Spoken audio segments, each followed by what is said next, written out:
Para todos los asuntos de doctrina moral, fe y práctica, el único árbitro y fuente de toda autoridad es la palabra de Dios escrita de manera divinamente inspirada, inerrante, infalible, suficiente y divinamente preservada y agrupada en 66 libros en canon cerrado.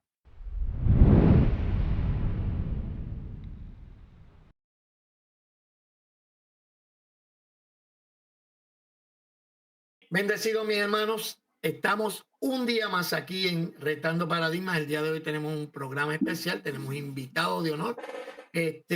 No es una persona que ya ustedes lo han visto dentro del canal, es el profesor Junior. Déjame ponerlo por acá porque estamos como que estamos muy, eh, déjame quitarlo. Ahí está el profesor Junior Pérez y aquí vamos a estar hablando sobre un poquito sobre calvinismo, arminianismo y vamos a tratar de desmenuzar un poquito el tema de la salvación. Primero, antes que cualquier cosa, escucha, que cualquier cosa. eh, Bienvenido, profesor. Dios le bendiga. Gracias, gracias. Bendiciones a Los todos micrófonos son los que suyos. nos escuchan.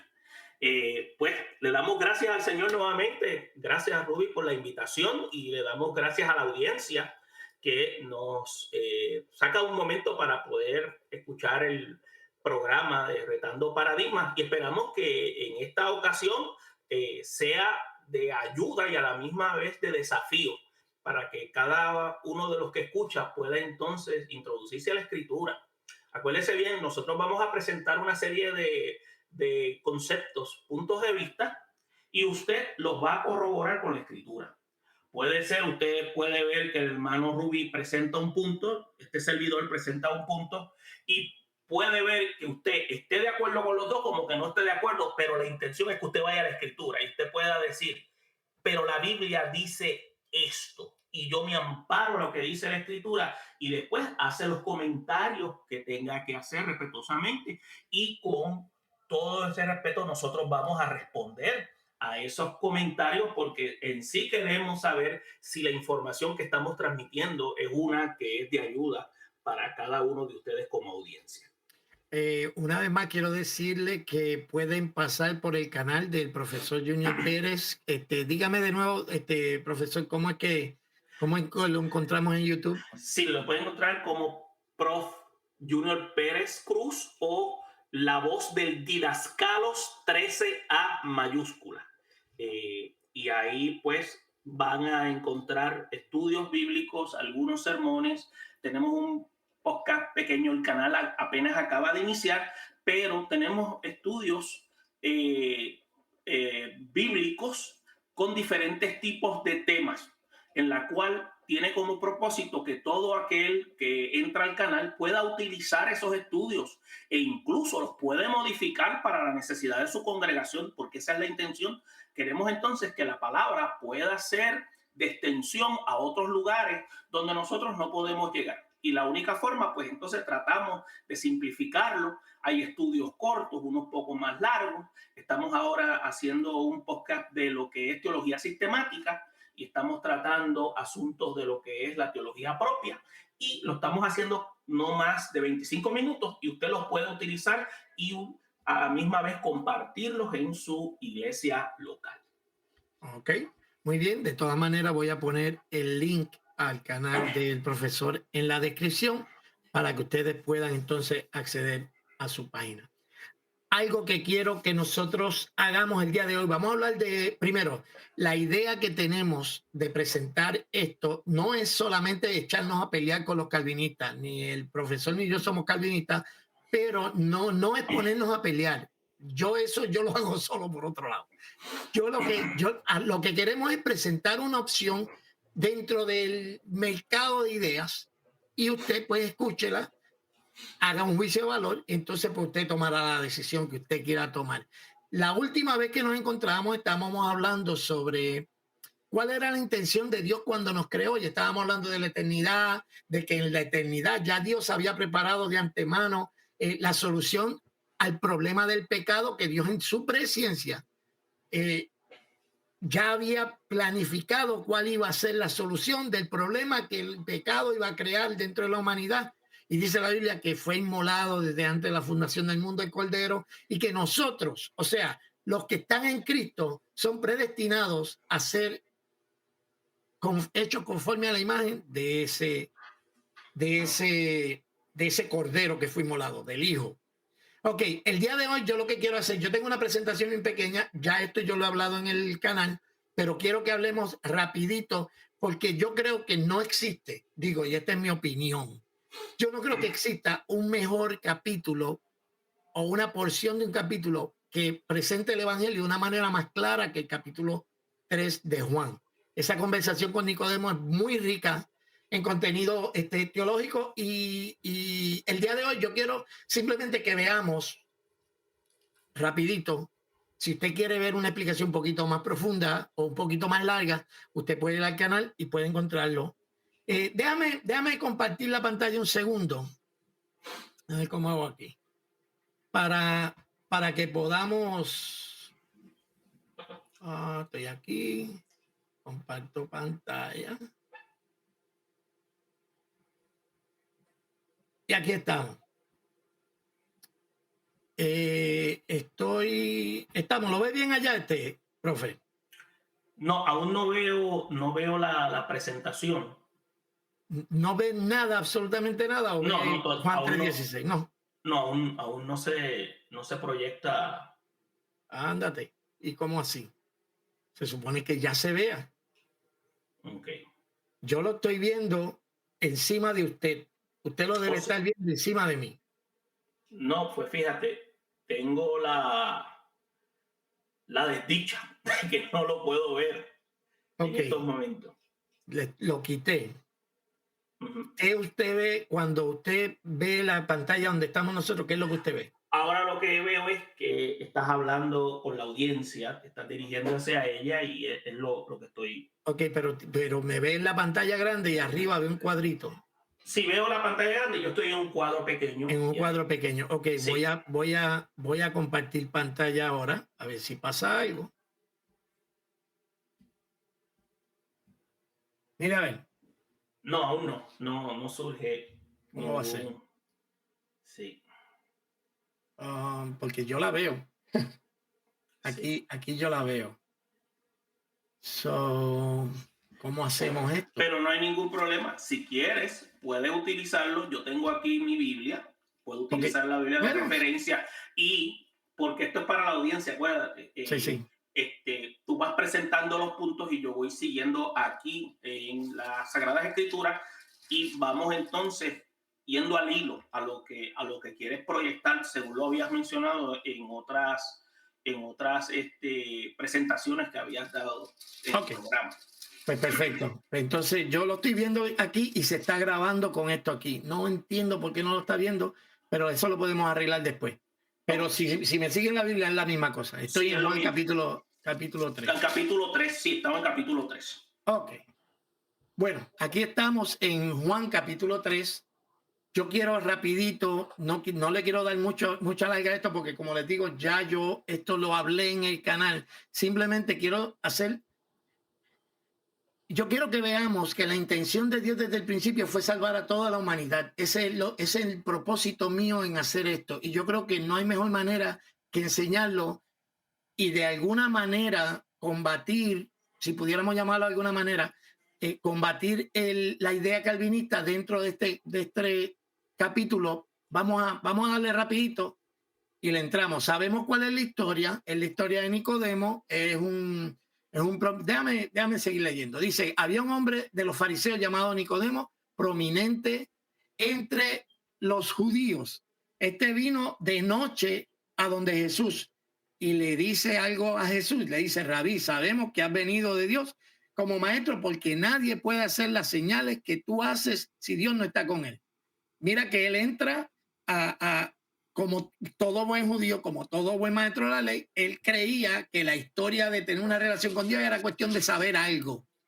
Pero Jesús enseguida lo confronta con una verdad. Él le dice, en verdad te digo que el que no nace de nuevo no puede ver el reino de los cielos. Si nosotros, estoy en el verso 3, pero si vemos al verso 5, Jesús más o menos como que añade algo más, que es parte del nacer de nuevo, y dice, en verdad te digo que el que no nace del agua y del espíritu no puede entrar en el reino de los cielos. Entonces aquí lo que estamos viendo es que hay que nacer de nuevo, es la condición, para ver el reino de los cielos o para entrar al reino de los cielos. Ese color me quedó medio flojo a mí en eso. Pero cada uno de ustedes allá en su casa tiene la Biblia. ¿Ok? ¿Qué es lo que estamos viendo aquí? Aquí estamos viendo que este hombre viene aquí tratando de hablarle a Jesús sobre un conocimiento que él tiene. Sin embargo, Jesús lo para en seco. Jesús le dice, espérate, no. Para ver el reino de los cielos, para entrar al reino de los cielos o al reino de Dios, tienes que nacer de nuevo. Entonces vemos que desde el principio existe una condición. Hay que nacer de nuevo para entrar al reino de los cielos.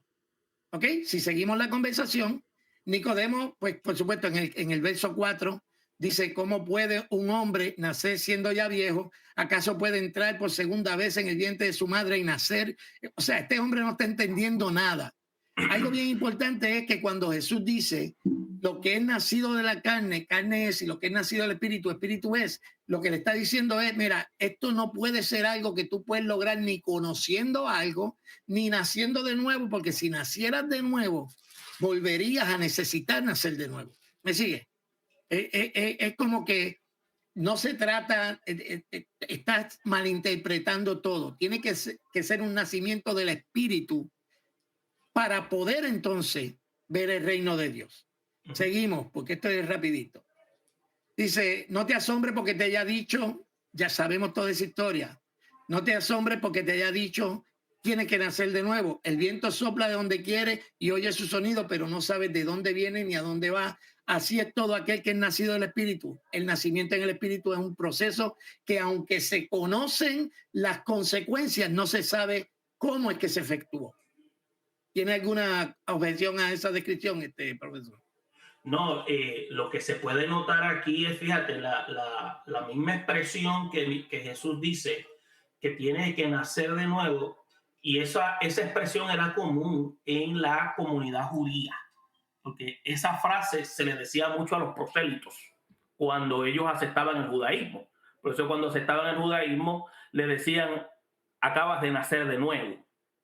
Pero sin embargo, este hombre que es catalogado un doctor de la ley y utiliza el verbo sabemos, esto da la impresión tanto que conocía los elementos de la ley, aspectos proféticos, pero también te deja conocer que ellos habían enviado tanto a fariseos y levitas como decir agentes de inteligencia para saber si Juan el Bautista era el Mesías.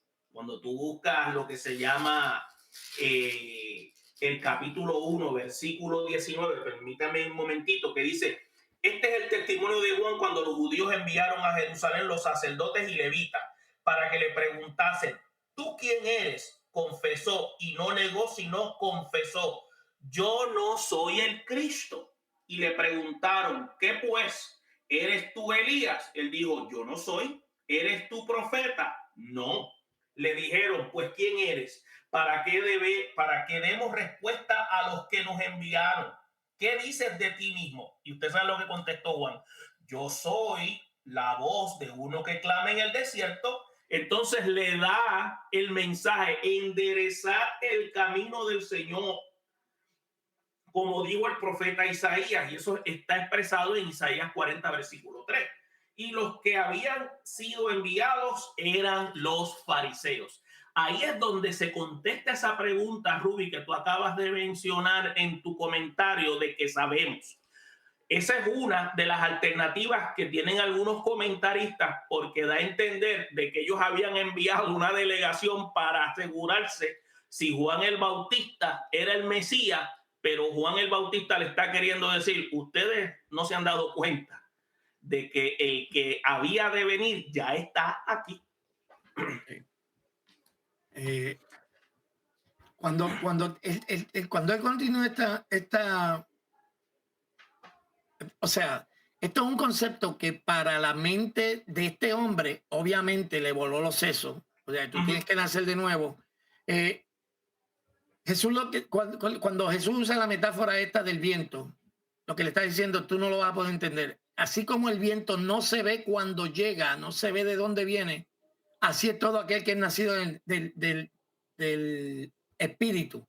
Ahora, yo creo que de aquí en adelante que se pone la cosa, porque Nicodemo le preguntó, ¿cómo puede ser esto? ¿cómo puede ser qué? ¿Cómo puede ser la vaina esta de nacer de nuevo para poder ver el reino de los cielos? ¿Cómo es que se puede ser? Entonces vemos que Jesús le reprende. Jesús le dice, tú eres maestro de Israel y no entiendes estas cosas. Mira que Jesús le está diciendo, esto es algo que es bien difícil de comprender porque es como el viento, tú no sabes cuándo viene, no, de dónde viene, de dónde va, pero se saben cuáles son los resultados. Sin embargo, Jesús lo encuentra, le haya reproche a Nicodemo por no saberlo porque él era maestro de Israel. Era un conocedor. Y acuérdate, se supone que lo supiera. Se supone, porque había un detalle, Ruby. El detalle es que los judíos se creían que ellos habían sido personas que habían nacido ya. Ellos tenían ya ese concepto, ellos no lo necesitaban.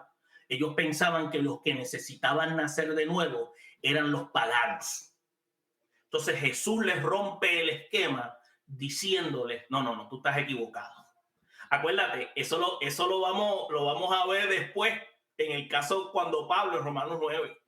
Porque entonces tú estás viendo aquí que este hombre Nicodemo, que su nombre no es judío, es un nombre compuesto, porque Nico viene de Nique, donde usan las cámaras Nikon, y Demo, que es de demografía, que quiere decir el vencedor de los pueblos, te está queriendo decir que ese hombre, aunque tenía un conocimiento de la ley, no podía discernir quién era el que estaba hablando con él. Y eso es algo serio.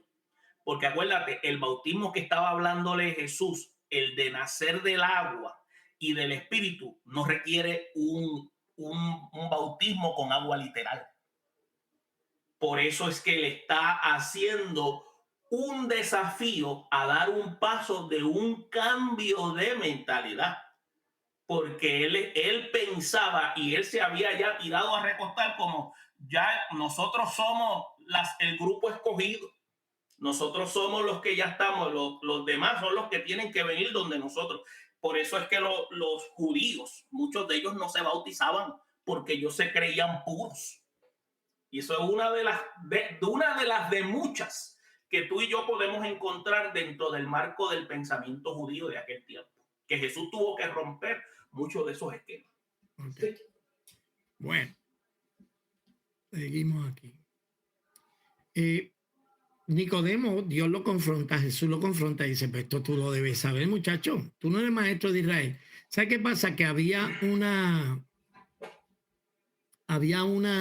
profecía que está en Ezequiel capítulo 36, versos 25 a 27, y le voy a decir rapidito lo que dice.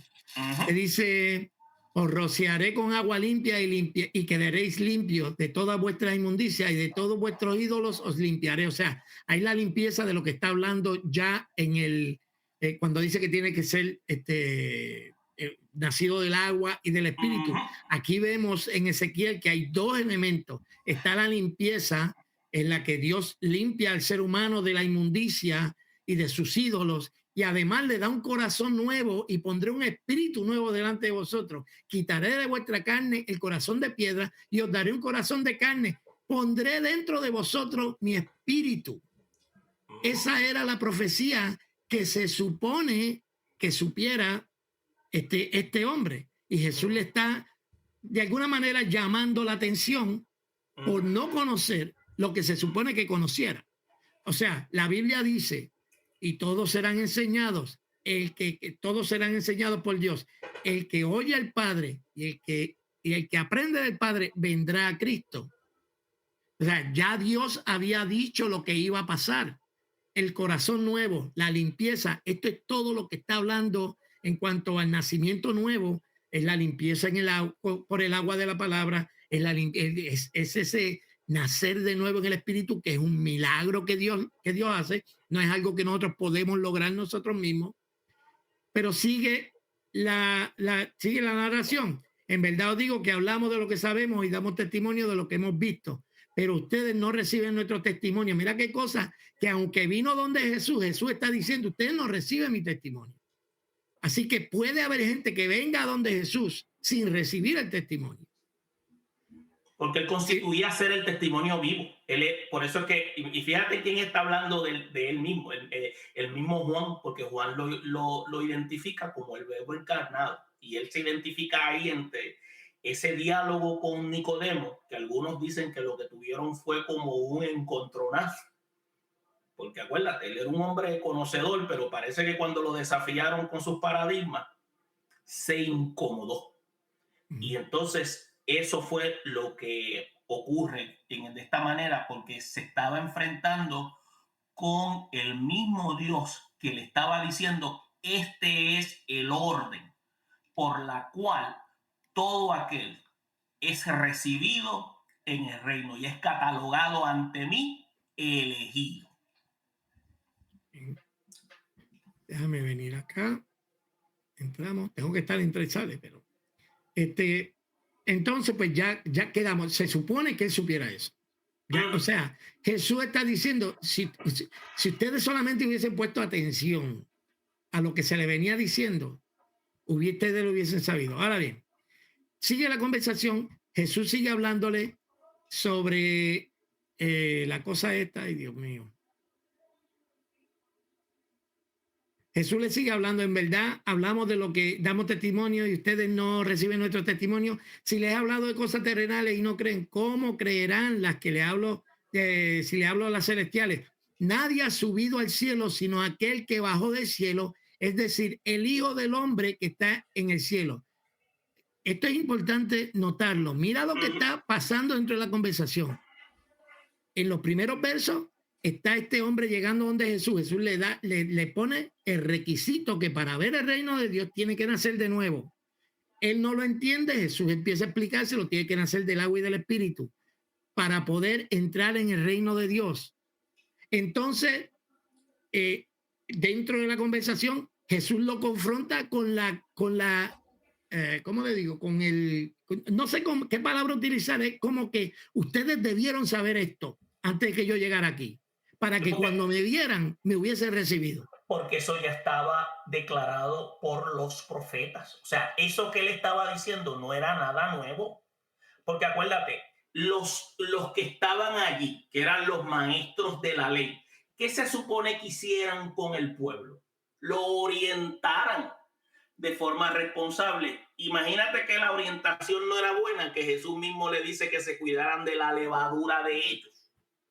Entonces, te quiere decir que hubo algo que en sí no ellos captaron que pudieron integrar. Y entonces Jesús mismo tiene que decirle, este es el orden, esta es la forma. Por eso es que el concepto de lavado, Espíritu Santo, es un representativo a una limpieza interior que se refleja en la personalidad, que es la parte exterior, que es lo que nosotros conocemos como el fruto de lo que Dios produce en la vida de aquel que ha conocido a Dios. Ya. Sí. Estamos... ok. Para darle rapidito a esto, déjame ver. Jesús le dice en esto que hemos venido leyendo, de pronto Nicodemo pregunta, ¿cómo puede ser esto? ¿Cómo puede ser qué? Nacer de nuevo, para poder ver el reino de Dios. Entonces Jesús lo próximo con que lo confronta es, tú debiste saber esto. Yo bajé del cielo, prácticamente lo que está diciendo. Yo soy el Hijo de Dios que bajó del cielo. Y aquí en adelante es que la cosa se pone bien interesante. Y dice, y como Moisés levantó la serpiente en el desierto, mira lo que está diciendo, yo soy el que bajó del cielo y como Moisés, o sea, esto todo va junto. Todo esto va junto. Y como Moisés levantó la serpiente en el desierto, así era necesario que sea levantado el Hijo del Hombre. ¿Qué Hijo del Hombre? Ya él le dijo en el verso anterior que él era el Hijo del Hombre, que había descendido del cielo. Y es necesario que el Hijo del Hombre sea levantado. Rapidito, ¿qué pasó en el desierto? Unas culebras vinieron, empezaron a picotear a la gente. La gente empezó a morir. Dios le dice a Moisés, mira, toma un poco de bronce y haz una serpiente, haz una culebra. Y cuando la gente la mire, pues entonces va a ser sana. Y lo que me llama la atención es la manera en tan, por ejemplo, y yo lo dije en el video, lo voy a decir rapidito ahora para los que no han visto el video, de la manera en que tú logras que un pedazo de bronce se convierta en algo semejante a una serpiente, es que tú tienes que darle golpes. tú tienes que ponerla en el caliente, tú tienes que darle golpe hasta que ese pedazo de bronce se parezca a lo que estaba matando el pueblo. La Biblia dice que al que no conoció pecado, Dios lo hizo pecado para que gustara por nosotros la muerte. De eso es lo que está hablando, eso es lo que le está diciendo. A mí, yo no sé cómo la gente le pasa por encima de esto y no se le paran los pelos en pensar en qué es lo que estaba diciendo. Lo que está diciendo de Moisés es bien significativo, porque lo que está proponiendo es el sacrificio de Cristo. Pero le está proponiendo el sacrificio de Cristo, el Cristo hijo del hombre. Le está diciendo, Dios mismo desciende del cielo y tiene que ser levantado de la misma manera en que Moisés levantó la serpiente. ¿Qué estaba matando a la gente? Una serpiente. Pues entonces el bronce tomó forma de serpiente para que todo aquel que en él, que la mirara, fuera sano. Cristo tuvo que ser levantado en la cruz, fue torturado, se le dio de arroz y masa, fue hecho pecado para que se pareciera a lo que nos estaba matando, que era el pecado. Y entonces todo el que en él cree tendrá vida eterna. Déjame aquí volver a poner la pantalla. Sigue diciendo, para que todo aquel que en él cree tenga vida eterna. Aquí hay algo bien interesante y es que volvemos a ver las condiciones. El que en él crea tiene vida eterna. De tal manera, porque de tal manera amó Dios al mundo. ¿De qué manera amó Dios al mundo?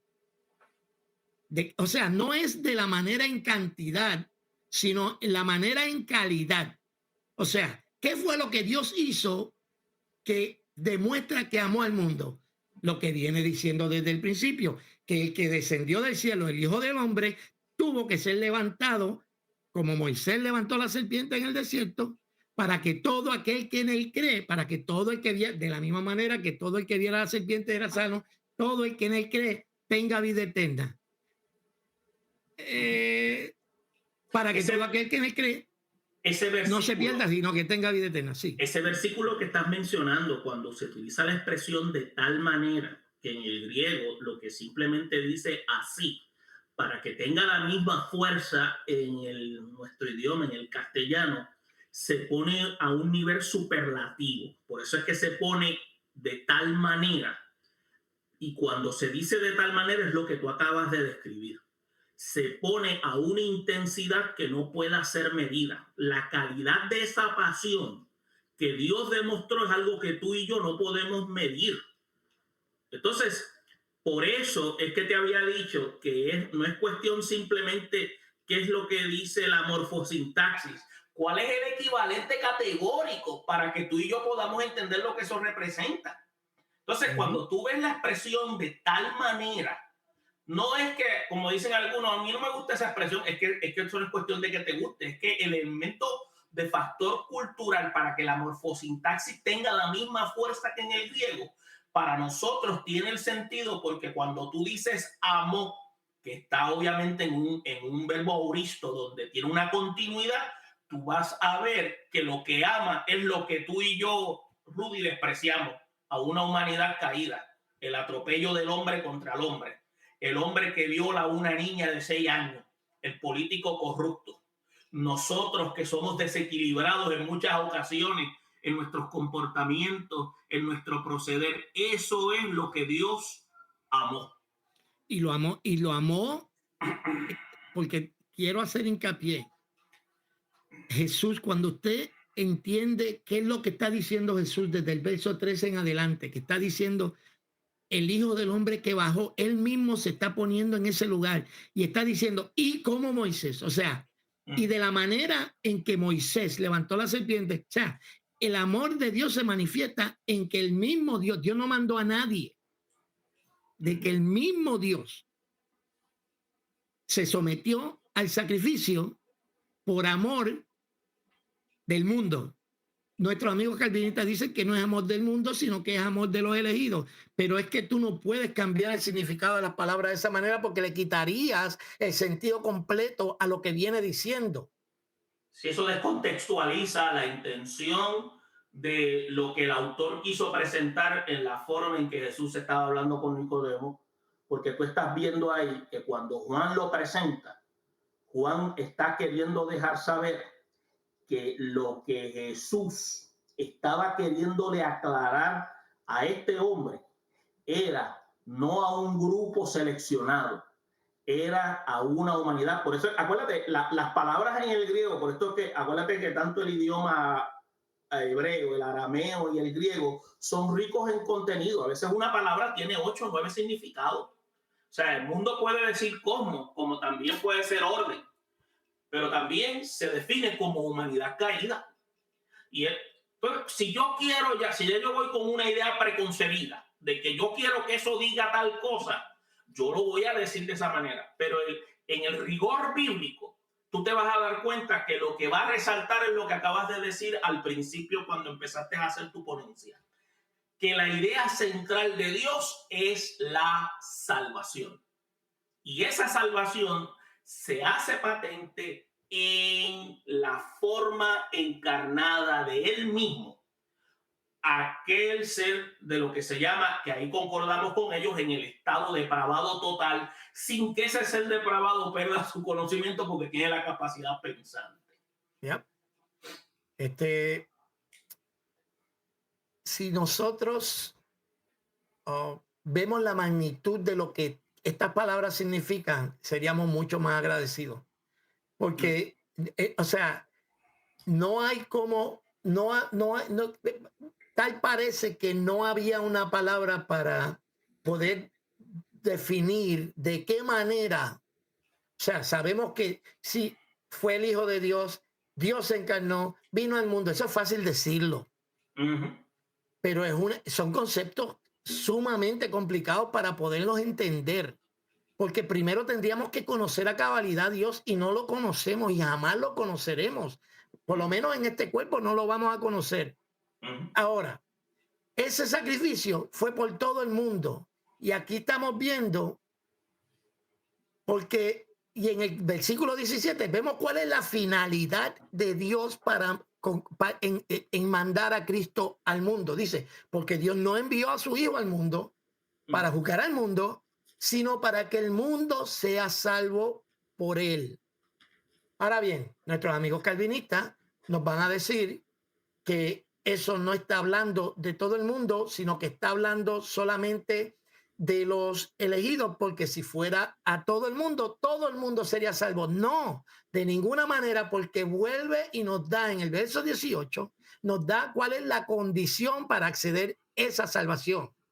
Dice, el que cree en él no es condenado, pero el que no cree ya ha sido condenado porque no ha creído en el nombre del unigénito de Dios. Ahora bien, aquí tenemos, porque ya prácticamente terminé. ¿Qué tenemos aquí? Tenemos que la manera en que nosotros podemos ser salvos, y si buscamos el verso del 1 al 6 y lo ponemos paralelo, yo no sé si usted no lo está viendo todavía la presentación. No, pero estamos siguiendo los versículos. Déjeme ver si, porque me gustaría que comentara en cuanto a esto, déjeme ver si le envío este link para que usted pueda ver esto, porque me interesa que lo vea. Deja ver si funciona, a ver si usted lo puede ver. Me avisa si lo puede ver allá. Se lo mandé por Facebook. Sí, déjeme. Aquí me llegó algo, te digo ahora un momento. Mire a ver. Sí, me avisa que puede ver ahí. Ok.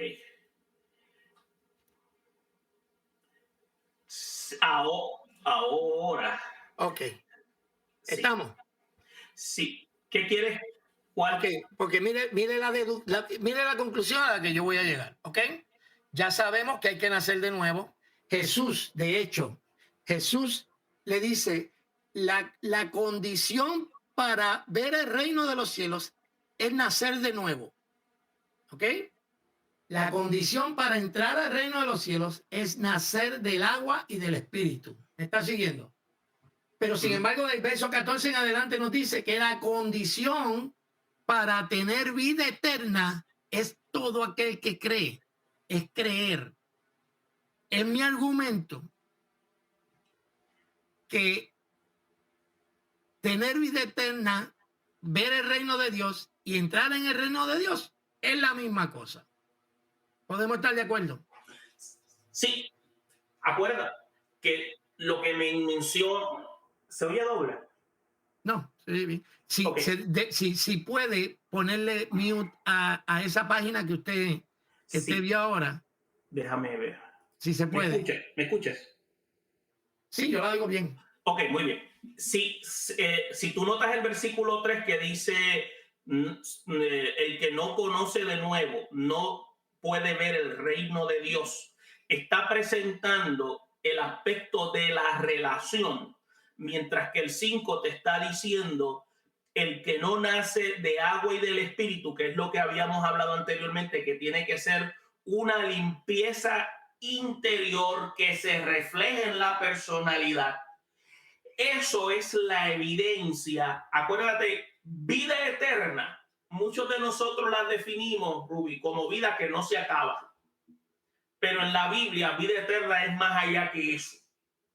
Porque vida eterna, nosotros pensamos, pues, vida que no se acaba. Pero vida eterna aquí, cuando Jesús utiliza el término, se refiere vida con Dios. Porque te voy a decir una cosa, las personas que no aceptan a Cristo van a tener vida eterna. Sí. Bueno, van a tener muerte eterna, pero Sí, sí, pero sí, entiendo lo que quiere decir. ¿Entiendes lo que quiere decir cuando van a tener eternidad? Aquí cuando él está hablando de el vida eterna, está queriendo vida en Dios, una vida abundante en todos los aspectos. Pero para sentidos sencillos y prácticos, Sí. la vida eterna, ver el reino de Dios y entrar en el reino de Dios, equivale a la salvación. Pues claro, acuérdate. Porque nadie lindo va a ser que uno va a ver el reino de Dios y después no va a entrar. No, pues tiene que entrar. Y lindo va a ser que tenga vida eterna sin haber nacido de nuevo. La vida eterna constituye ser el producto de la acción que el individuo toma en reconocer la obra crística en su vida. Y por haber obedecido, primero creído, obedecido, o sea, entablado en una relación, el resultado va a ser eso que tú acabas de mencionar. Ok. Y eso se tiene claro. Yo lo que quiero es que estemos de acuerdo con esto, porque lo que yo quiero es atar esas dos cosas, porque siempre que se habla o de vida eterna o de ver el reino de Dios o entrar al reino de Dios, siempre hay una condición. La condición es nacer de nuevo. Yo lo veo de que aquí el que no nace de nuevo no puede ver el reino de Dios. Lo que Jesús está diciendo es en grandes rasgos. Tiene que nacer de nuevo. Pero cuando llega acá abajo, que él le dice, ¿cómo una mujer puede ser vieja? Pues entonces Jesús amplía el concepto para entonces decir, no, o sea, nacer de nuevo es nacer del agua y del espíritu. Lo cual es tener vida eterna, porque nadie puede entrar al reino de Dios y no tener vida eterna, o viceversa. Entonces, como ambos tienen una condición y sabemos que para tener vida eterna es indispensable la fe, yo me atrevo a unir estas dos y decir que todo el que cree nace de nuevo, por lo tanto, puede ver el reino de Dios, entrar al reino de Dios y tener vida eterna. Sí, porque fe ahí no es un monosílabo, Ruby. Fe en la Biblia se refiere a cuando se usa el término pistis o pisteuo, también se refiere también a lo que se conoce como intimar con Dios. Y eso es lo que tú estás diciendo. Porque nosotros pensamos... No, yo lo que estoy diciendo es el que pone su fe en Cristo, el que pone su fe en Cristo, nace de nuevo. No puede ser algo como una fe en monosílabo de creer por creer. No, pero es que la fe en Cristo no puede ser por creer. No, por eso te digo, por eso es que te estoy diciendo que el elemento pistis se refiere a un elemento de intimar. Por eso es que cuando el individuo, todo aquel que vino a Cristo, ese es el desafío que tú estabas explicando de lo que le estaba diciendo Jesús a Nicodemo. No es simplemente tener... Tú sabes el problema que existe actualmente, Rubí. Es que muchos de nosotros lo que tenemos es una relación intelectual con Dios, pero no tenemos relación íntima con Él. Sí, pero ya eso va más allá del momento de la salvación. La intimidad llegará después, pero Es que para ser salvo, en el momento de ser salvo, la salvación es algo que se da al momento, pero eso se da en el momento en que el individuo reconoce cuando da el turn, el giro, porque dice, este formato de vida que yo tengo no es el correcto. Definitivamente, cuando él dice que él es el camino y yo sigo y empiezo lo que se llama vida de obediencia. sí. Okay, yo que no estamos en la misma página, simplemente no quiero que la gente que nos está escuchando se vayan a confundir. Okay. Lo que yo digo es que en el momento de la salvación, nuestros amigos calvinistas, porque todo esto se está haciendo en el contexto del calvinismo, el calvinista dice que tú tienes que nacer de nuevo para después creer y poder tener vida eterna. Yo digo, hay que creer, porque creer, entonces que tú naces de nuevo. Cuando crees, cuando tú pones tu fe y tu confianza en Cristo, es cuando tú naces de nuevo. Entonces, por haber nacido de nuevo, puedes ver, puedes entrar y tienes vida eterna. Porque de lo contrario estaríamos mandando los caballos al frente de la carreta, al revés, la carreta al frente de los caballos. ¿Me sigue por donde yo voy ahora? Porque no estoy hablando de una relación, o sea, no estoy hablando de algo, estoy hablando de un asunto más teológico que de vida cristiana o sí, yo entiendo qué es lo que pasa cuando ya uno es salvo. Ya una vez que uno es salvo, pues entonces, pero el momento inicial, ese momento en el que está ese ladrón en la cruz, y algo se le revela y él se arrepiente, ese momento en que él puso su confianza en Cristo, que no tuvo tiempo de nada más. Yo me atrevo a asegurar de que él nació de nuevo en aquella cruz, por lo cual pudo ver el reino de Dios, y de hecho la promesa de Dios fue que hoy estará conmigo en el paraíso. Sí, porque es una nueva convicción que surge, producto de un análisis que él experimentó cuando se le presentó, acuérdate, se le presentó la verdad. Y la verdad, ¿qué es lo que se dice? ¿Qué es la verdad? La verdad, Dios le presentó la verdad como coherencia y sintonía de vida. Y le dijo, yo soy la verdad. Yo soy el camino. O sea, todo pero no a él, no al de la cruz. No al de la cruz. Pero por eso no quiero que confundamos a la gente. Porque estoy hablando del momento inicial. Del momento. Porque lo que sucede es, Rubí, que el evangelio contiene todos estos elementos cuando la persona acepta. Por eso es que cuando la persona acepta, acuérdate que el paso de aceptar es una determinación del individuo. Por eso es que lo único que la palabra del Señor hace es presentarnos la verdad, nuestra condición. Y nosotros aceptamos o rechazamos. Ya. Entonces, el aceptarla es una afirmación de que queremos cambiar nuestro proceder. Entonces, eso es lo que, la forma en que tú lo estás presentando me gusta, porque eso es una forma clara de cómo es que venimos nosotros a Cristo. Ese es mi propósito. O sea, porque estoy hablando en términos estrictamente teológicos. ¿Qué es lo que pasa? ¿Qué es lo que pasa cuando tú crees? O cuando tú crees, naces de nuevo. No puede ser al revés. Ese es mi argumento. Por eso es que hago esto. Porque no puede ser que tú nazcas de nuevo sin haber sido perdonado, puedas ver el reino de los cielos.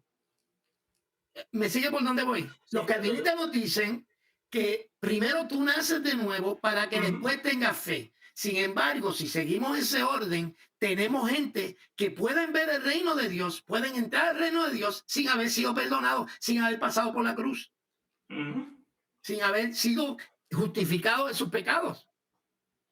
Entonces, pues, a eso es lo que yo me refiero. Estoy hablando estrictamente del momento inicial, ese momento en el que tú quedas convencido por el poder del evangelio. Del momento. ¿Qué es lo que pasa? ¿Qué es lo que pasa? Que tú naces de nuevo. Exacto. Y a la vez que naces de nuevo, tienes vida eterna. Porque tú no puedes nacer de nuevo y no tener vida eterna. ¿Usted me sigue por donde yo voy? Pues claro, porque no puede, la regeneración no se puede dar hasta que no se dé el paso de aceptación. Ya. Okay. No, Tienes que arrepentirte. exacto, o sea, no puede, no se puede. O sea, tiene la persona. Y entonces acuérdate que el único que puede ver eso es el mismo Dios en nuestra mente, porque Él tiene esa capacidad escrutadora. Él sabe cuando la conversión es genuina. Él sabe cuando, entonces, ¿qué sucede? O sea, no tiene lógica eso de que tú seas regenerado.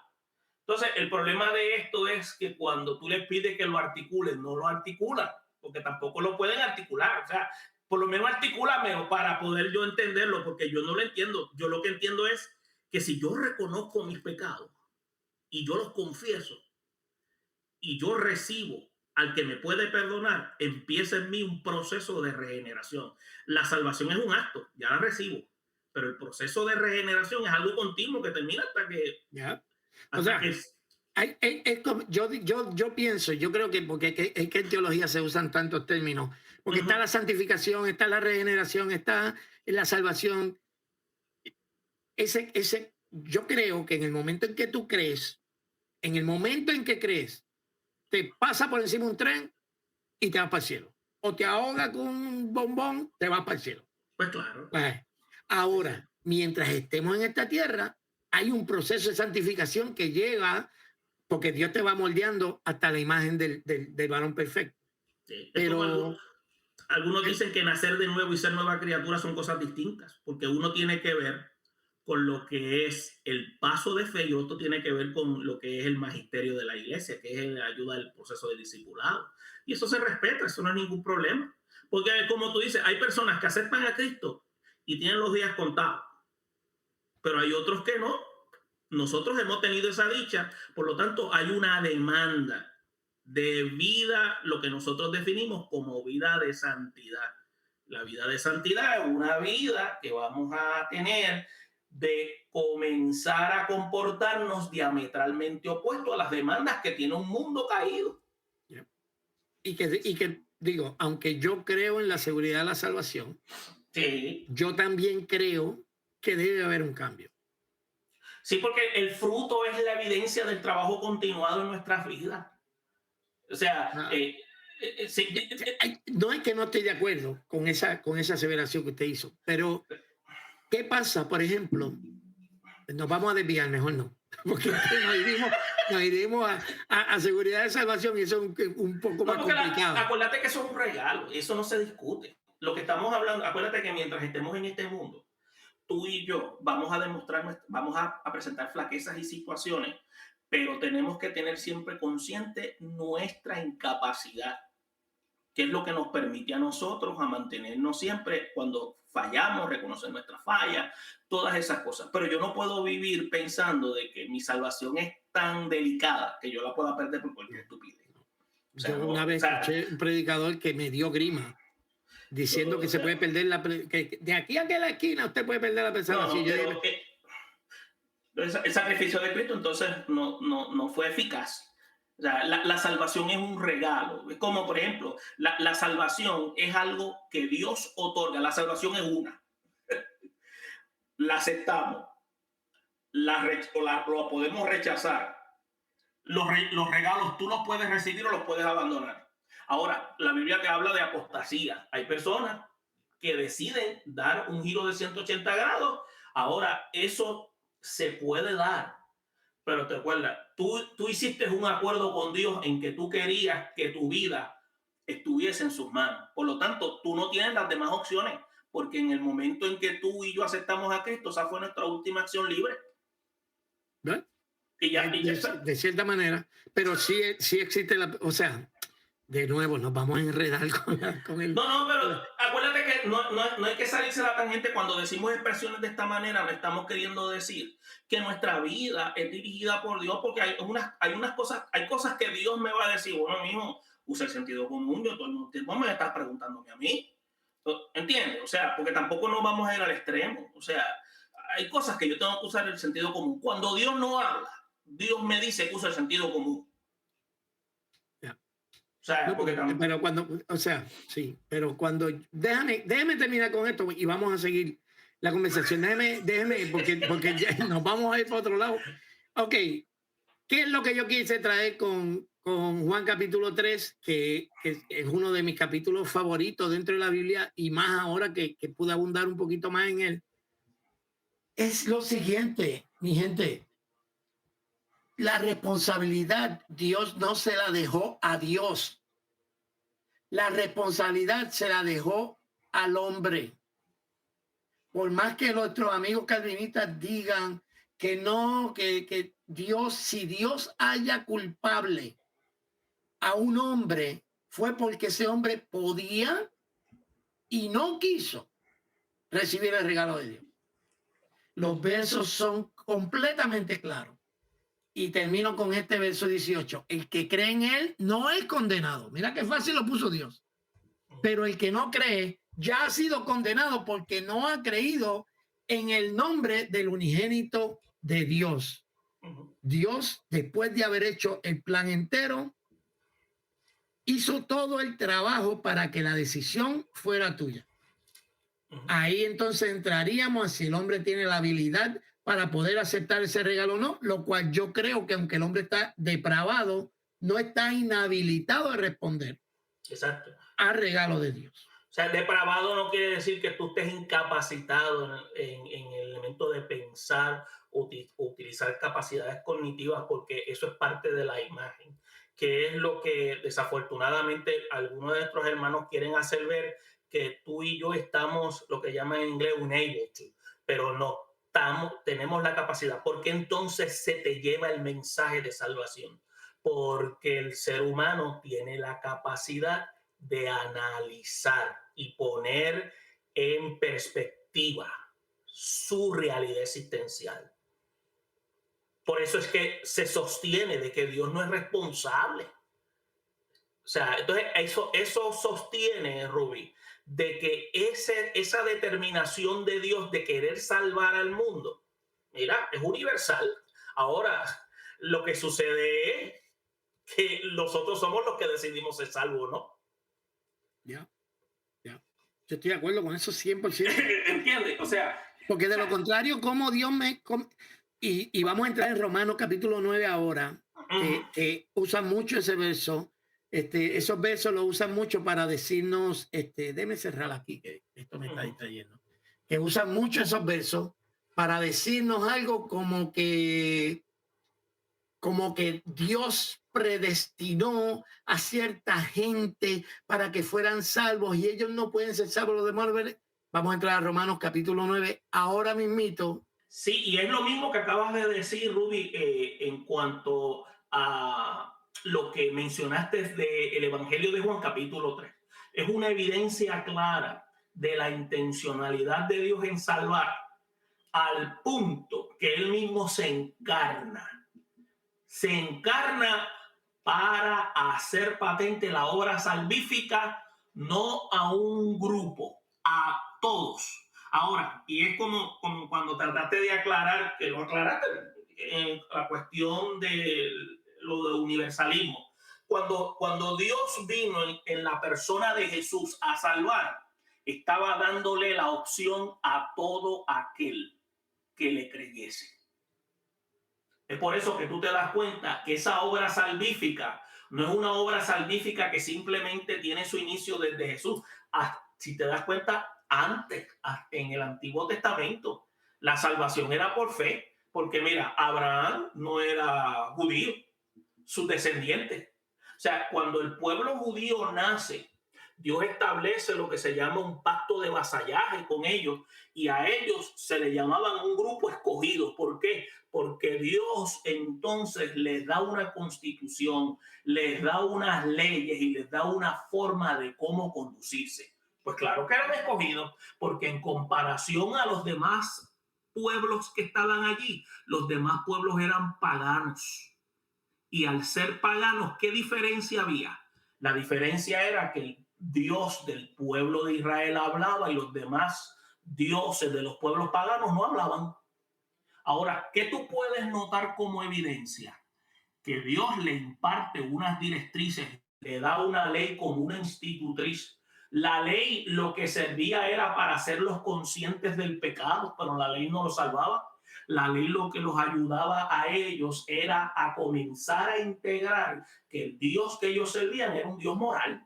Y por lo tanto, en comparación a los demás dioses, era un Dios que demandaba una conducta. Por eso es que tú vas a ver desde atrás, antes que surgiese el pueblo de Israel, Adán, los descendientes de Noé, los de Job, los de Abraham, vuelvo y repito, e incluso, Ruby, tú puedes ver las parteras de Egipto, Cifra y Fuá, que ellas no eran hebreas.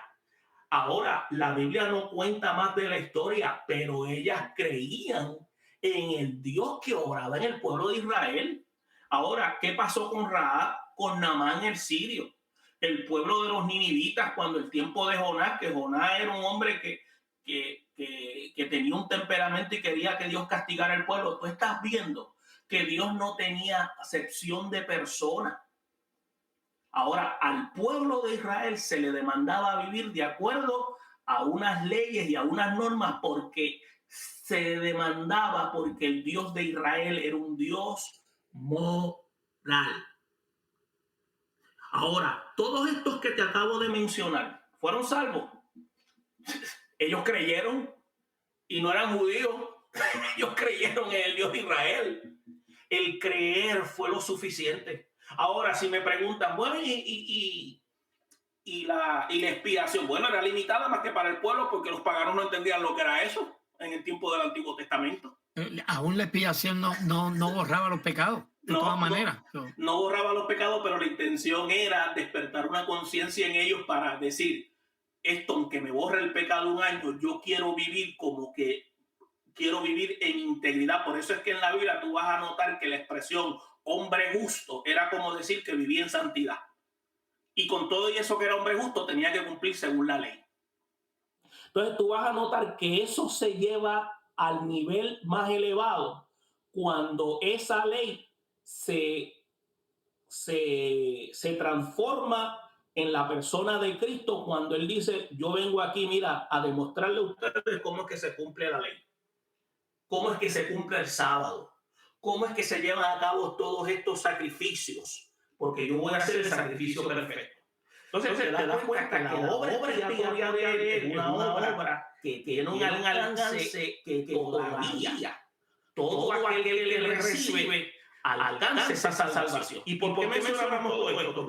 Mencionamos todo esto porque no podemos concebir que Dios haya determinado seleccionar a un grupo y a otros no. Porque todo aquel que se acerca con un corazón humillado, Dios extiende su mano de rescate y lo forma. Por eso es que cuando se usa mucho el documento de Romanos, tú vas a notar que el capítulo 9, para sustentar ellos sus creencias, en especial la predestinación para la salvación, donde Dios a ciertas personas y al resto le da el peso de su propia condenación, los aborrece y los ha puesto reprobados. Ahí donde empiezan a surgir preguntas. ¿Por qué? Porque el documento de Romanos es una epístola que ha sido muy mal entendida, porque la trabajan como un tratado teológico, aunque el documento tiene mucha teología, Rubí. El documento tiene teología porque, pues, gracias a Dios la podemos trabajar, pero no en el contexto cuando Pablo se quería dirigir a la comunidad de la iglesia de Roma.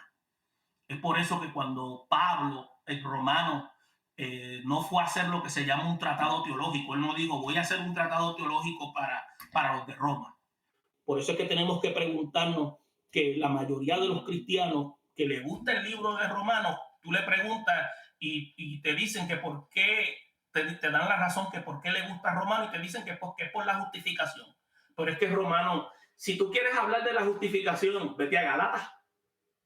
Vete a Galatas. Galatas te da una información clara de la justificación. Pero cuando tú te vas a Romanos habla de la condenación.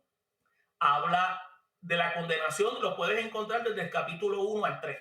habla de la justificación del capítulo 3:21 hasta el 5:21, de la santificación del capítulo 6 hasta el 8, y habla de la victoria sobre el pecado, habla sobre la restauración desde el capítulo 9 al 11 y de la transformación del 12 al 16. O sea, tú me vas a decir que el capítulo, Romanos nada más es justificación, cuando tú tienes ahí por lo menos 5 áreas que tú tienes que cubrir. Porque te voy a decir una cosa, Pablo está tratando la culpabilidad de todos, que Dios justifica tanto al judío como al gentil, que el pecador creyente tiene victoria sobre el pecado. Escucha bien, el pecador creyente. Entonces, ¿qué quiere decir eso? Que los primeros capítulos del 1 hasta el 8 está hablando de cómo debe ser la vida práctica de un creyente que ha recibido a Cristo. Y le está diciendo a los judíos, ustedes pueden decir que son descendientes de Abraham, pero eso no es un requisito para ser salvo.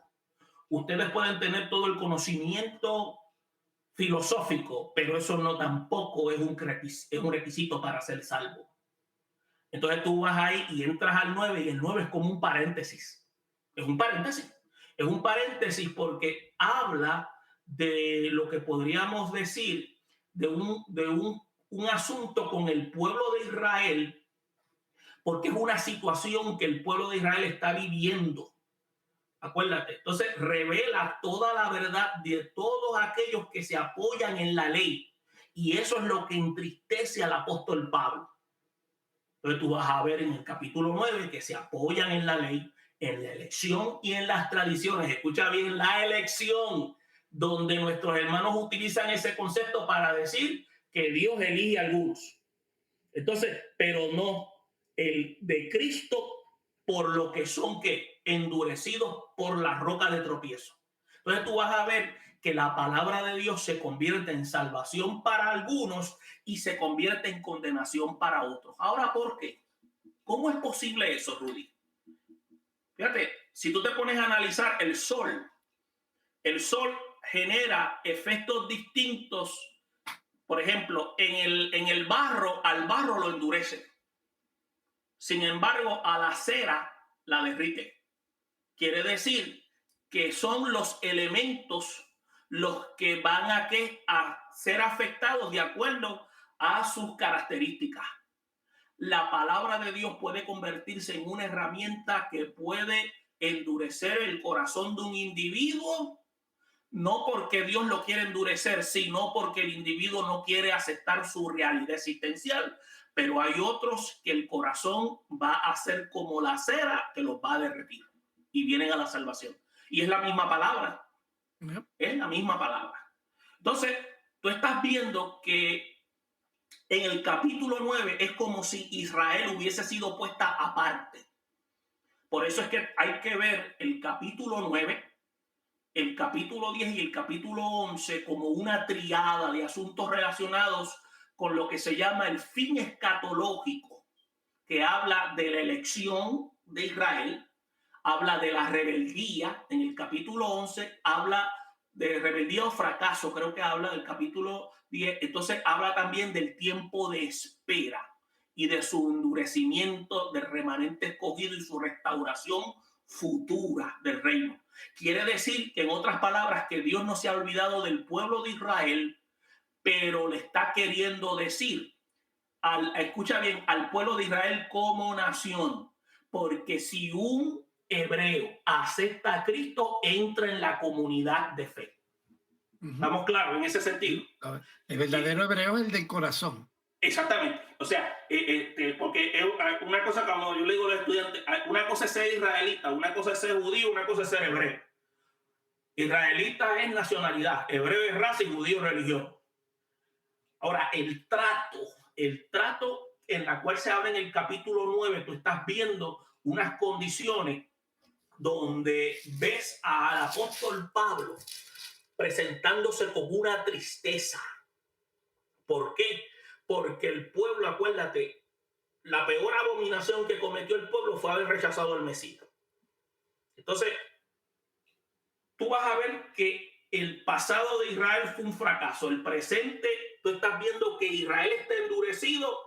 Y en el último capítulo, en el capítulo 11 de esta triada, va a haber una restauración, que es lo que se habla en ese aspecto escatológico, cuando en ese tiempo de tribulación el pueblo de Israel va a ser utilizado. Ahora,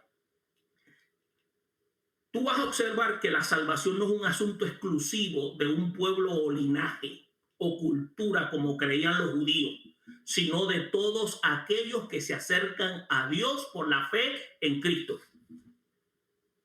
Si tenemos eso claro, nosotros resolvemos todos los problemas con nuestros hermanos calvinistas, aunque ellos no quieran aceptar eso.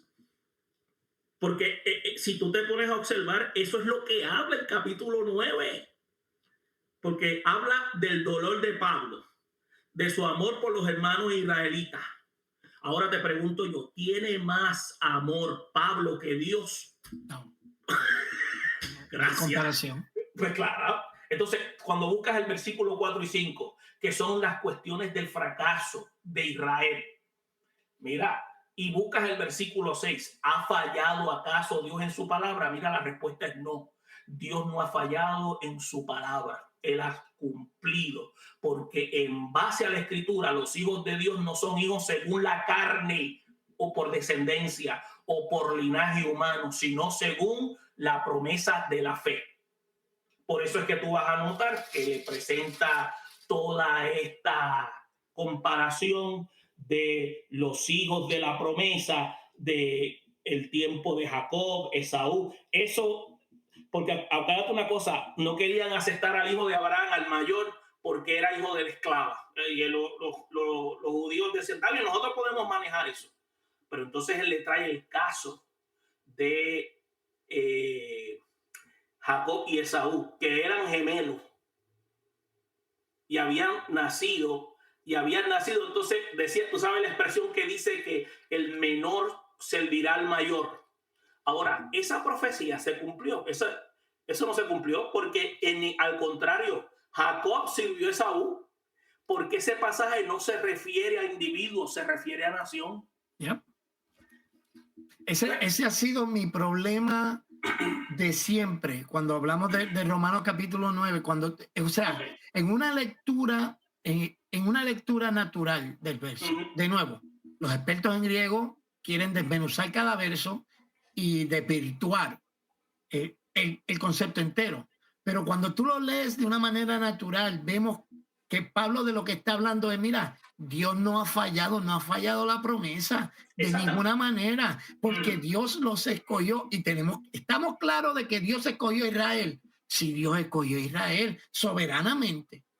Sí. Y cuando ¿tenemos alguna duda de que Dios eligió a Jacob en lugar de Saúl? No tenemos duda. Soberanamente, Dios dijo, este es el hijo de la promesa. Este es el que yo quiero. Y así Dios lo hizo con Isaac. O sea, Dios es soberano. Sí, Dios es soberano. Pero eso que está diciendo Romanos 9 está hablando de la elección de Israel como pueblo. Amén. Y no de individuos que antes de la fundación del mundo fueron elegidos para ser salvos. Exacto. Y eso es lo que se quiere presentar. Romanos 9 es lo que tú acabas de decir. No se refiere a individuos. No se está queriendo decir que Dios rechaza a uno y a otros no. Está hablando. Te voy a decir el caso de Jacob y Esaú. Tú vas a notar que Esaú representa a Edom. Jacob representa a Israel. Y tú vas a ver que los comportamientos de estos pueblos, Edom fue destruido, la capital Petra.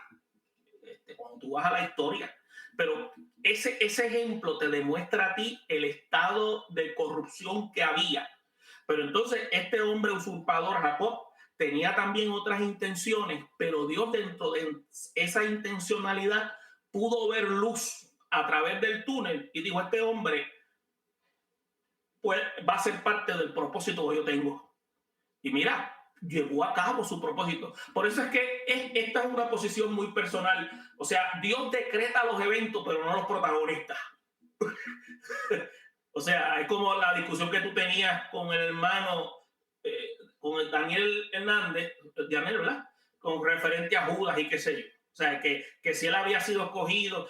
Yo soy de los que pienso, Dios declara el evento, pero las personas son las que determinan ser parte o protagonistas de ese evento. Entonces, eso sí, eso no, eso que usted está diciendo, lo cual yo estoy de acuerdo. Y no se riñe con la idea de que Dios haya escogido, por ejemplo, a Jacob. ¿Entiendes? Porque no, exacto. ¿entiendes? ¿Sabe por qué hago estas aclaraciones? Sí, Porque claro. yo pienso como calvinista a veces. Entonces No, yo digo, ok, ¿cuál es la objeción a lo que se está diciendo? Lo que van a decir es, no, pero Dios escogió a un individuo. No, espérate. Nadie está diciendo que Dios no escoge a un individuo para algo específico. Sí, Dios lo escoge. Ahora, cuando tiene que ver con cosas como, por ejemplo, si fuéramos a hablar del caso de Judas, no tenía que ser Judas. Exacto. Pudo haber sido otro. Había una profecía que eso fue lo que Dios dijo. Nunca dice la profecía, Judas Iscariote iba. No, dice uno. Pero como la palabra de Dios nunca puede faltar, iba a haber uno. Podía llamarse Pepe, podía llamarse Juan, podía llamarse Ruby. Sí. Pero era uno, es como usted dice. O sea, Dios pone el escenario, los actores toman sus propios papeles en ocasiones, dependiendo. Digo, la cuestión es que cuando nosotros empezamos a hablar de la soberanía de Dios, esto se complica, porque ¿es Dios soberano para escoger? Sí. O sea, Jacob no tenía opciones. Dios dijo, por ahí es que. Pero no fue, o sea, era solamente un conducto. Él no iba a ser, él no era la finalidad. Sí, y otra cosa es, acuérdate que cuando nosotros hablamos de soberanía, es como si la soberanía de Dios tuviera entredicho. Soberanía de Dios no entredicho en nada. Dios no tiene problema en establecer un decreto y que las demás personas determinen ser los participantes de ese decreto. Ahora, es como, por ejemplo, el caso de Judas. Judas determinó, un paréntesis, determinó hacer lo que hizo, pero eso no quería decir que no tuviera el privilegio de ser restaurado, porque el mismo acto de Judas también era malo, el mismo acto de Pedro que lo negó. Y en la cultura judía la negación era algo también que era también no aceptable. Entonces tú vas a ver que unos son sometidos, unos abrazan la culpabilidad y otros abrazan lo que se llama el sentido de lo que es la vergüenza. Por lo regular, eso no es todo el tiempo, pero muchas veces la vergüenza lleva al egoísmo. Y las personas, en este caso, Juan era un celote. La enseñanza y la ley decía que tú no puedes entregar sangre inocente si no tienes que pagar con tu vida. Él no estaba seguro si el que estaba allí era el Mesías, porque acuérdate, decir celote en el tiempo de Jesús era como decir un revolucionario en Puerto Rico como los macheteros. Entonces, ¿qué él pensaba? Este hombre, yo creía, o sea, alimenta 5,000, alimenta 4,000. ¿Por qué te menciona esos nombres en la Biblia? Te los menciona porque son números que son capaces de hacer una sedición en estas provincias. Entonces, la seguridad de este hombre estaba basada en eso. Entonces, Jesús le está demostrando, mi reino no es de este mundo. Pero ellos no vinieron a captar eso. Ahí es donde entonces vienen todos esos puntos que ustedes mencionaron. Pero aquí te estamos viendo que en la soberanía divina tú estás notando que Dios está viendo también algo que tú y yo no podemos ver, y es la intencionalidad del corazón de los individuos dentro del escenario. Y dentro de esa intencionalidad, Dios entonces lleva a cabo su proyecto. Por eso es el mismo caso de José. José pudo haber sido matado por sus hermanos, pero Dios no lo permitió y fue vendido por los madianitas, vendido a los madianitas. Porque si él no es vendido, entonces la promesa no se cumplía, porque entonces no nacía una nación en Egipto. ¿Te das cuenta? O sea, entonces tú te das cuenta de que Dios en soberanía orquestra cosas para llevar a cabo un fin específico. Pero los personajes juegan unos papeles que por resultado a sus conductas toman los papeles que ellos quieren tomar. Seguro. Seguro, ¿Entiendes? o sea, yo, por ejemplo, Faraón, yo Endureceré, endureceré endureceré. el corazón de Faraón. Sí, pero era un tipo malo. O sea, en realidad, endurecer el corazón de Faraón es animarlo a hacer lo que él quería hacer. Sí, O sea, tenemos que entender, por ejemplo, hay algo que dentro del molinismo, que es otra corriente que no es muy conocida por la gente y la gente no habla mucho de ella, pero tiene mucho sentido, que ujú, lo que dice es que la manera en que Dios ordena las cosas es que sí existe una predestinación, pero una predestinación en base a la presciencia, que Dios sabe quién es quién y qué haría en cualquier circunstancia de la vida o ujú, en cualquier situación, y esa ujú, persona es la que Dios pone por su presencia en lugares claves para que ellos tomen las decisiones que Dios necesita que se tomen, para ujú, que el plan se lleve a cabo. Nos estamos desviando un chin, pero la idea prácticamente es la misma. ujú, Pensar que Dios preordena gente para que pequen, ok, como que Dios incita a alguien a pecar, como que Dios, como en el caso de Judas, Judas no ujú, sabía lo que estaba haciendo. De hecho, la Biblia Romanos dice, aquella gente no sabían, los reyes de aquel tiempo no sabían a quién estaban matando, porque si no, no lo hubiesen hecho. ujú, Entonces, Judas no sabía lo que estaba haciendo. Y en ocasiones nosotros somos actores dentro de esta escena. ujú, Es como usted bien dice, estamos actuando conforme a nuestro carácter y a nuestras inclinaciones, sin que Dios tenga que torcernos el brazo para que pequemos, sin que ujú. Dios tenga que torcernos el brazo, porque por eso es que Él es Dios, Exacto. Y por eso es que Él acuérdate, es Dios, porque Él sabe más que yo, porque Él sabe, el plan de Dios es tan perfecto que Él puede hacer que su voluntad se cumpla sin violentar mi libertad de decisión. exactamente. Y esto es algo que muchos de nosotros se nos hace difícil de comprender. Y yo pienso que Dios permite que eso suceda porque acuérdate, nosotros somos muy racionales y Dios utiliza lo que se llaman las paradojas para romper nuestros esquemas. Entonces tenemos que ver que en la escritura Dios hace eso también. Pero cuando yo vengo con una idea preconcebida, para que esa idea, la palabra me la corrobore, ya yo tengo problemas. Por eso es que la mejor alternativa es ir, lo que se le dice a los estudiantes, tratar de ir desnudo al texto para ver qué es lo que el texto dice, porque entonces tú vas a absorber la intención de Dios detrás del texto. Es como, por ejemplo, mira, tú sabes la frase muy común que ellos dicen, tendré misericordia del que yo tenga misericordia y me compadeceré del que yo me compadezca. Que eso está en Romanos 9:15. Si tú analizas todos estos versículos, es como cuando tú lees una carta, pero no la lees desde el principio, empiezas a leerla por la mitad y te están diciendo que te van a pagar $50,000, pero no leíste que al principio dice que para que te pudieran pagar esos $50,000 tenías que cumplir con unos requisitos. ¿Te das cuenta? Y ese es el problema que tenemos muchos de nosotros. Nosotros no leemos las epístolas como epístolas. Nosotros la leemos como frases. Ah, porque la frase dice tal cosa. No, este pasaje, esta expresión, este versículo, es una declaración de Éxodo 33:12.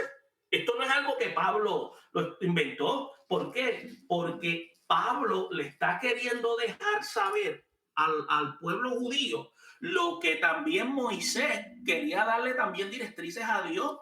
Cuando tú encuentras en el versículo 12, permíteme leer un momentito, y dice, y dijo Moisés a Jehová, mira tú, me dices a mí, saca a este pueblo y tú no me has declarado a quién enviarás conmigo. Sin embargo, tú dices, yo te he conocido por tu nombre y no has llamado, y nos has llamado también gracias, y has hallado también gracia en mis ojos. Ahora pues, si he hallado gracia en tus ojos, te ruego que me muestres ahora tu camino para que te conozca y halle gracia en tus ojos y mira que la gente es pueblo tuyo. Y él dijo, mi presencia irá contigo y te daré descanso, dice Dios.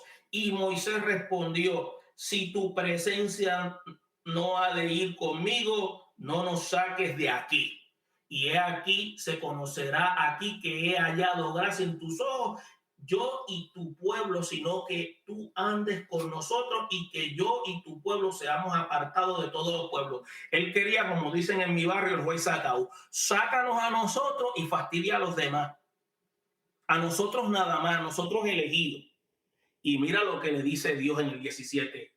Y Jehová dijo a Moisés, también haré esto que he dicho, por cuanto has hallado gracia en mis ojos y te he conocido tu nombre. Él entonces dijo, te ruego que me muestres tu gloria. Y le respondió, yo haré pasar todo mi bien delante de tu rostro y proclamaré el nombre de Jehová delante de ti y tendré misericordia del y seré clemente para el que seré clemente. En otras palabras, a mí tú no me tienes que decir con quién yo tengo que ser misericordioso o quién no. Eso me corresponde a mí, que soy el soberano. Tú no me puedes decir a mí que yo los voy a proteger a ustedes nada más.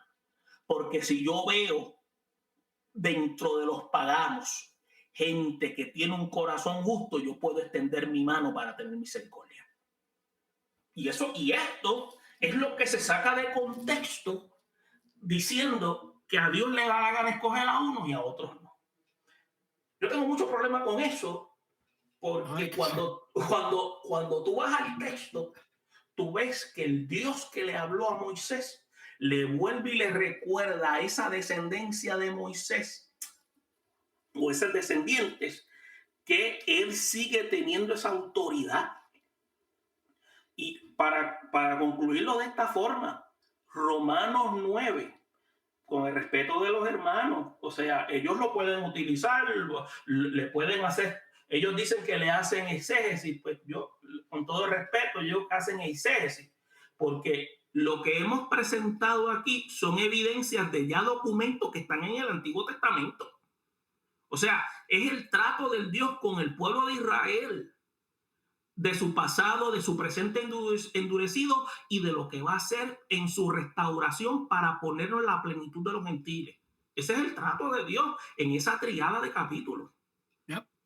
Si tú y yo tenemos eso claro y la audiencia aprende entonces a sumergirse en eso claro, el problema de la predestinación entiende que la predestinación es definidamente que solamente entramos a ser electos cuando recibimos a Cristo como Salvador. Y ahí entramos al título de ser elegidos. Y somos elegidos en Él. En Él, porque por eso es que se utiliza, aunque es una preposición, se ve también como un elemento condicional, en Él. Yeah. Porque, no. Y entonces en Él se queda como un elemento absoluto, no hay otro medio. Es Él. Yeah. Entonces, corroborando lo que tú dices de Juan, el capítulo 3, más la explicación que tú dices, tú te das cuenta que Dios se presenta ante el hombre y le muestra las opciones al hombre para que el hombre tome la determinación. Yeah. Creo que, o sea, es como te dije, o sea, nosotros no estamos resolviendo el problema, pero estamos queriendo ver de que estas escuelas, y yo respeto, fíjate, con los arminianos, mis hermanos arminianos, muchos de ellos, tú le preguntas, ¿tú eres arminiano? Y te dicen, ¿qué es eso? ¿Cómo se come eso? Sí. Porque ellos prácticamente, pues, y tranquilos, pero cuando he compartido con ellos, los calvinistas, hay algunos, pues, desafortunadamente, pues, que el trato no es muy agradable. Y yo digo, pero si esto es un asunto para simplemente tocar puntos de vista, pero no lo ven de esa forma, entonces el problema es que quieren ser categóricos y utilizan frases como, eso no es así. Eso es, bueno, yo te estoy diciendo lo que dice el documento. No, eso era el pensar de Pablo. No, el pensar de Pablo no, porque mira cómo Pablo empieza en el 9. Mira cómo Pablo empieza en el 9. Y a mí me da mucha, me agrada mucho cómo el apóstol Pablo empieza, porque él utiliza una frase, Rubí, dice, verdad digo en Cristo, no miento. Y mi conciencia me da testimonio en el Espíritu. ¿Qué quiere decir? Que estaba inspirado en el Espíritu. O sea, no estaba diciendo, esto lo digo porque yo lo siento de mi parte. No. Entonces, le estaba queriendo aclarar a los hebreos que esto es el plan de Dios para ellos, pero ellos no pueden aferrarse a linajes humanos. Y le dice, y todo aquel que acepte, entra y sale de todo esto y se convierte en parte de la familia de Dios. Bueno, aun cuando vemos lo que estábamos hablando fuera de cámara, que cuando vemos todo el plan de Dios para ir concluyendo en cuanto a la pregunta original, ¿cuál era el plan de Dios? ¿Cuál era el motivo del deseo de Dios cuando Él creó los seres humanos? Aún lo vemos en esos capítulos de Romanos, cuando Él dice, mira, ¿sabes qué? Yo escogí un pueblo para que por ese pueblo entrara el Mesías, que es el Cordero que yo había predispuesto desde antes de la fundación del mundo, para que todo en que en él cree sea salvo. ¿Y sabes qué? Yo, para lograr eso, lo que hice fue que tomé el pueblo de Israel, lo sometí a desobediencia para entonces mostrar misericordia con los gentiles, y una vez tenga misericordia con los gentiles, entonces provoco a hacerlo al pueblo de Israel para entonces salvarlos a todos. Digo, Exacto. todos los que crean. Pero la idea de Dios no es una idea de grupitos o de clubes privados. Exacto. No. Aún el romano te está diciendo, esto yo todo lo he hecho. Dios, si Dios estuviera hablando así como yo hablo, diría, esto yo todo lo hice con tal de salvarlos y mostrar misericordia a todos. Exactamente. Es a todos, no es a un grupo, no es a unos pocos, no es a la minoría, no, es a todos. Porque te voy a decir algo, tú oyes gente hablando y a ti te da la impresión que ellos piensan que Dios es judío y que la música del cielo es judía. Entonces Dios no es judío y yo los oigo hablando y a mí me da la impresión que Dios es americano y del Partido Republicano.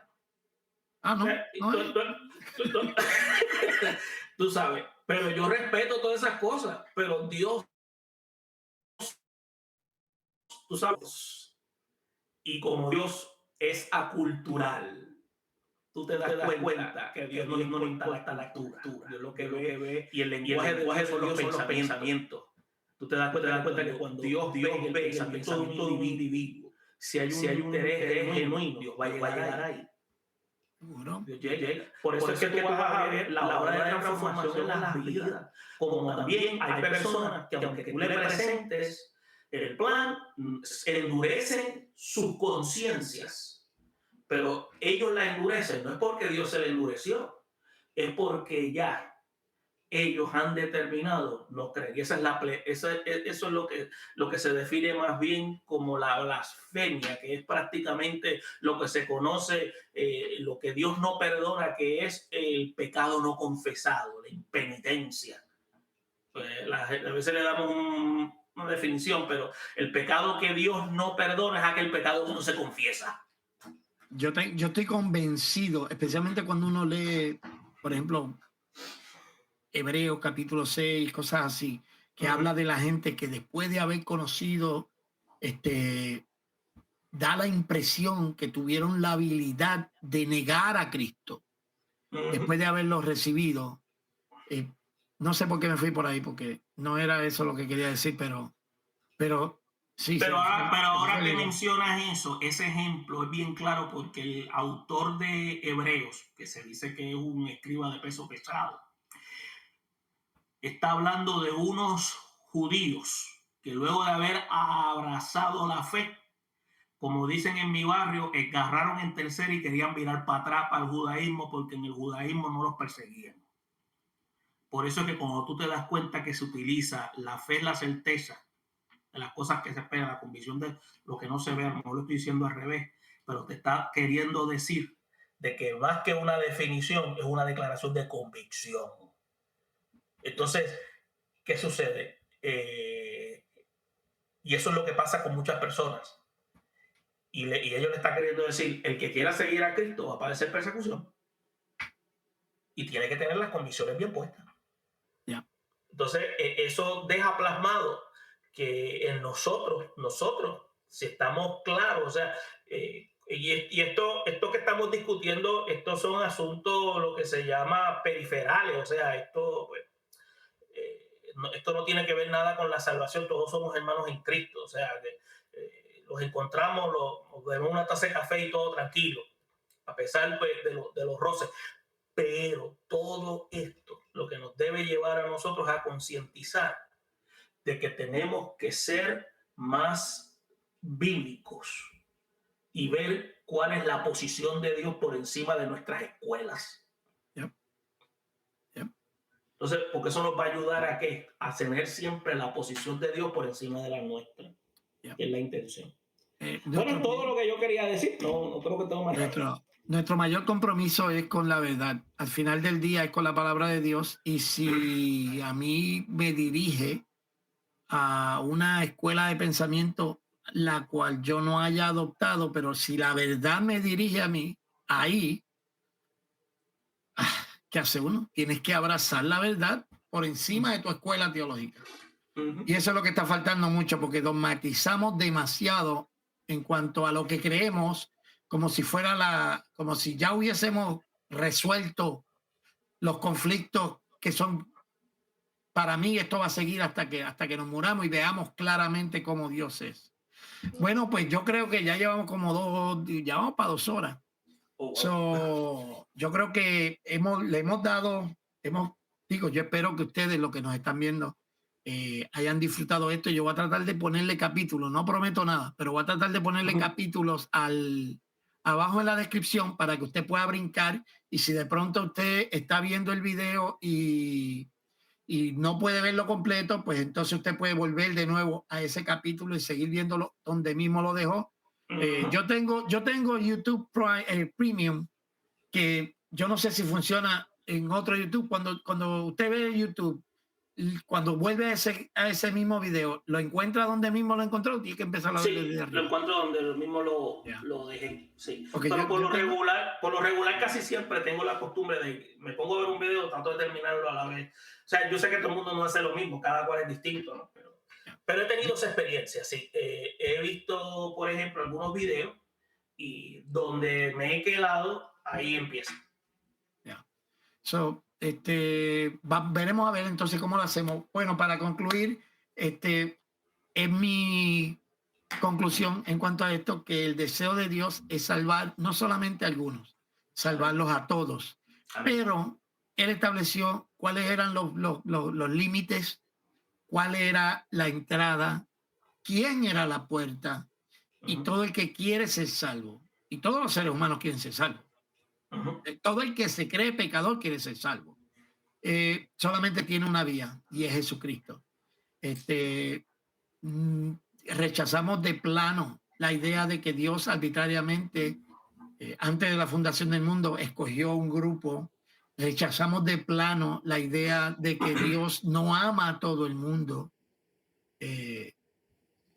Yo creo que la evidencia bíblica es demasiado contundente como para llegar a esa conclusión. Pero nada, le doy la última palabra, profesor. Pues ha sido un placer. Gracias, Ruby, por nuevamente tener esta sección. Y le pedimos a la audiencia que continúen respaldando el programa de nuestro hermano Rudy, pues tiene temas interesantes y sobre todo, cada vez que se tenga una duda, la solución está en visitar las Escrituras. Y ahí es donde entonces nos formulamos las preguntas básicas: qué, quién, cómo, cuándo, dónde, por qué y para qué, que constituyen ser las que nos ayudan a nosotros a tratar de buscar la respuesta más atinada dentro de lo que el pasaje quiere decir, pero tenemos que ser responsables en ello. Y esa es la intención. Y le pedimos a la audiencia que se motive.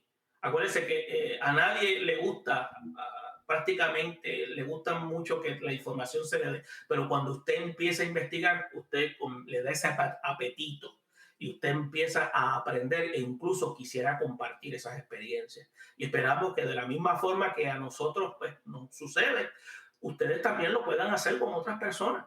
Y esperamos que este espacio haya sido de edificación y haya sido también educativo.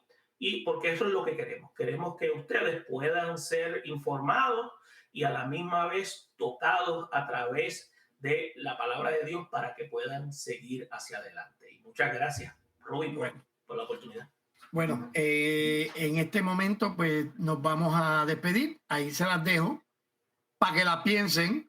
Vienen cosas buenas para dentro, para el canal. Vamos a estar haciendo vamos a rediseñar todo. Tenemos planes de hacer un cambio de 180 grados al canal, así que no se lo pierdan.